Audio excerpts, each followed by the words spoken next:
Deuteronomy chapter 3. Next we turned and went up along the road towards Bashan.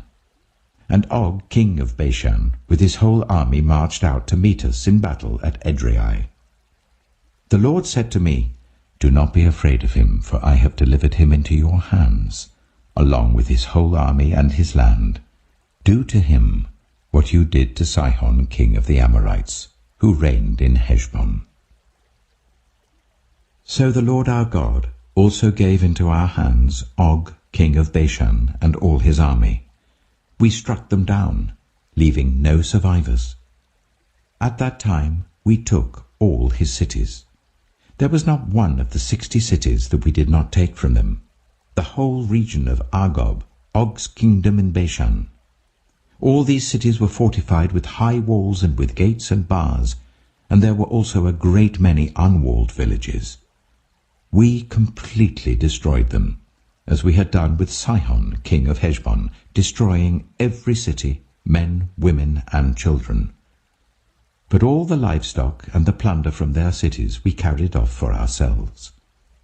So at that time we took from these 2 kings of the Amorites the territory east of the Jordan, from the Arnon Gorge as far as Mount Hermon. Hermon is called Sirion by the Sidonians. The Amorites call it Sinea. We took all the towns on the plateau, and all Gilead, and all Bashan, as far as Salekah and Edrei, towns of Og's kingdom in Bashan. Og, king of Bashan, was the last of the Rephaites.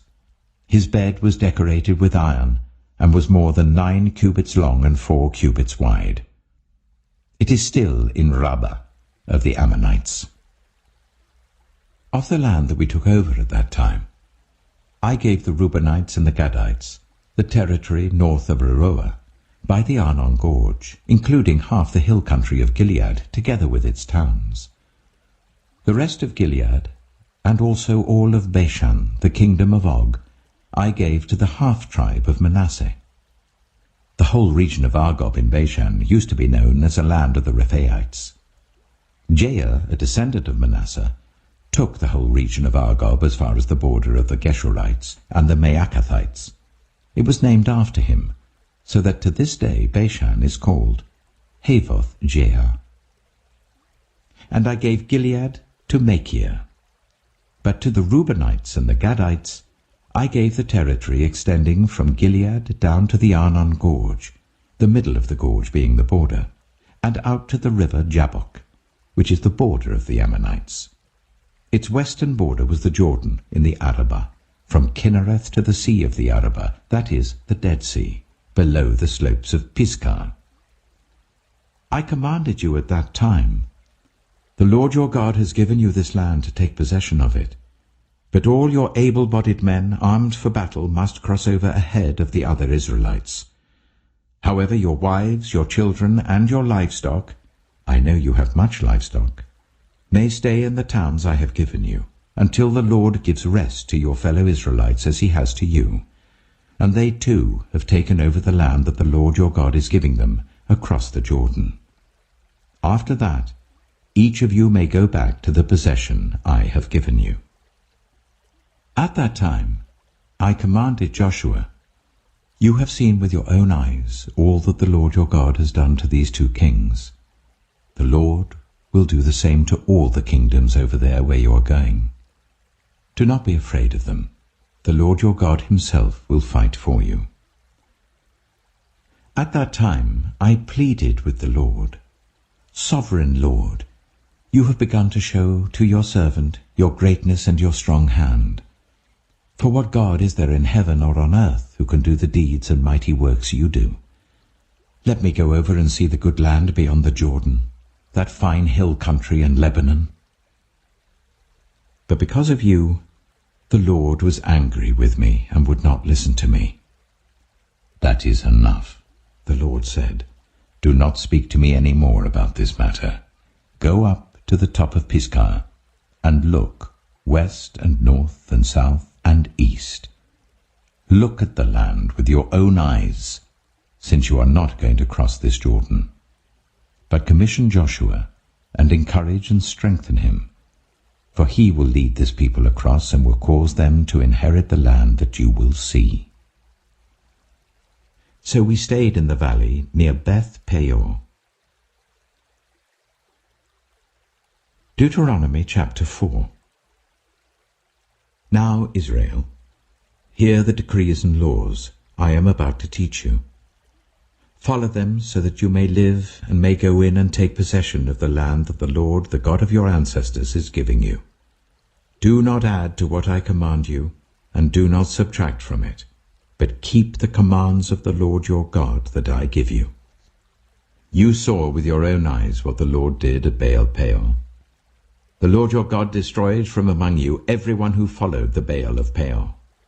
But all of you who held fast to the Lord your God are still alive today. See, I have taught you decrees and laws as the Lord my God commanded me, so that you may follow them in the land you are entering to take possession of it. Observe them carefully, for this will show your wisdom and understanding to the nations, who will hear about all these decrees and say, "Surely this great nation is a wise and understanding people." What other nation is so great as to have their gods near them, the way the Lord our God is near us, whenever we pray to him? And what other nation is so great as to have such righteous decrees and laws as this body of laws I am setting before you today? Only be careful and watch yourselves closely, so that you do not forget the things your eyes have seen, or let them fade from your heart as long as you live. Teach them to your children and to their children after them. Remember the day you stood before the Lord your God at Horeb, when he said to me, "Assemble the people before me to hear my words, so that they may learn to revere me as long as they live in the land, and may teach them to their children." You came near and stood at the foot of the mountain, while it blazed with fire to the very heavens, with black clouds and deep darkness. Then the Lord spoke to you out of the fire. You heard the sounds of words, but saw no form. There was only a voice. He declared to you his covenant, the 10 commandments, which he commanded you to follow, and then wrote them on 2 stone tablets. And the Lord directed me at that time to teach you the decrees and laws you are to follow in the land that you are crossing the Jordan to possess. You saw no form of any kind the day the Lord spoke to you at Horeb out of the fire. Therefore watch yourselves very carefully, so that you do not become corrupt and make for yourselves an idol, an image of any shape, whether formed like a man or a woman, or like any animal on earth, or any bird that flies in the air, or like any creature that moves along the ground, or any fish in the waters below. And when you look up to the sky and see the sun, the moon, and the stars, all the heavenly array, do not be enticed into bowing down to them and worshipping things the Lord your God has apportioned to all the nations under heaven. But as for you, the Lord took you and brought you out of the iron-smelting furnace, out of Egypt, to be the people of his inheritance, as you now are. The Lord was angry with me because of you, and he solemnly swore that I would not cross the Jordan and enter the good land the Lord your God is giving you as your inheritance. I will die in this land. I will not cross the Jordan. But you are about to cross over and take possession of that good land. Be careful not to forget the covenant of the Lord your God that he made with you. Do not make for yourselves an idol in the form of anything the Lord your God has forbidden. For the Lord your God is a consuming fire, a jealous God. After you have had children and grandchildren, and have lived in the land a long time, if you then become corrupt and make any kind of idol, doing evil in the eyes of the Lord your God and arousing his anger, I call the heavens and the earth as witnesses against you this day, that you will quickly perish from the land that you are crossing the Jordan to possess. You will not live there long, but will certainly be destroyed. The Lord will scatter you among the peoples, and only a few of you will survive among the nations to which the Lord will drive you. There you will worship man-made gods of wood and stone, which cannot see or hear or eat or smell. But if from there you seek the Lord your God, you will find him if you seek him with all your heart and with all your soul. When you are in distress and all these things have happened to you, then in later days you will return to the Lord your God and obey him. For the Lord your God is a merciful God. He will not abandon or destroy you or forget the covenant with your ancestors, which he confirmed to them by oath. Ask now about the former days, long before your time, from the day God created human beings on the earth. Ask from one end of the heavens to the other, has anything so great as this ever happened? Or has anything like it ever been heard of? Has any other people heard the voice of God speaking out of fire as you have and lived? Has any God ever tried to take for himself one nation out of another nation by testings, by signs and wonders, by war, by a mighty hand and an outstretched arm, or by great and awesome deeds, like all the things the Lord your God did for you in Egypt before your very eyes? You were shown these things, so that you might know that the Lord is God. Besides him, there is no other. From heaven he made you hear his voice to discipline you. On earth he showed you his great fire, and you heard his words from out of the fire. Because he loved your ancestors and chose their descendants after them, he brought you out of Egypt by his presence and his great strength, to drive out before you nations greater and stronger than you, and to bring you into their land, to give it to you for your inheritance, as it is today. Acknowledge and take to heart this day that the Lord is God, in heaven above and on the earth below. There is no other. Keep his decrees and commands which I am giving you today, so that it may go well with you and your children after you, and that you may live long in the land the Lord your God gives you for all time. Then Moses set aside 3 cities east of the Jordan, to which anyone who had killed a person could flee if they had unintentionally killed a neighbor without malice aforethought. They could flee into one of these cities and save their life. The cities were these: Bezer in the wilderness plateau for the Reubenites, Ramoth in Gilead for the Gadites, and Golan in Bashan for the Manassites. This is the law Moses set before the Israelites. These are the stipulations, decrees, and laws Moses gave them when they came out of Egypt, and were in the valley near Beth-peor east of the Jordan, in the land of Sihon, king of the Amorites, who reigned in Heshbon and was defeated by Moses and the Israelites as they came out of Egypt. They took possession of his land, and the land of Og, king of Bashan, the 2 Amorite kings east of the Jordan. This land extended from Aroer on the rim of the Arnon Gorge to Mount Sirion, that is, Hermon, and included all the Arabah east of the Jordan as far as the Dead Sea below the slopes of Pisgah. Psalm 36. I have a message from God in my heart concerning the sinfulness of the wicked. There is no fear of God before their eyes. In their own eyes they flatter themselves too much to detect or hate their sin.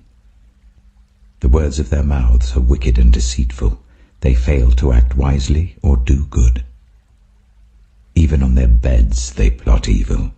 They commit themselves to a sinful course and do not reject what is wrong.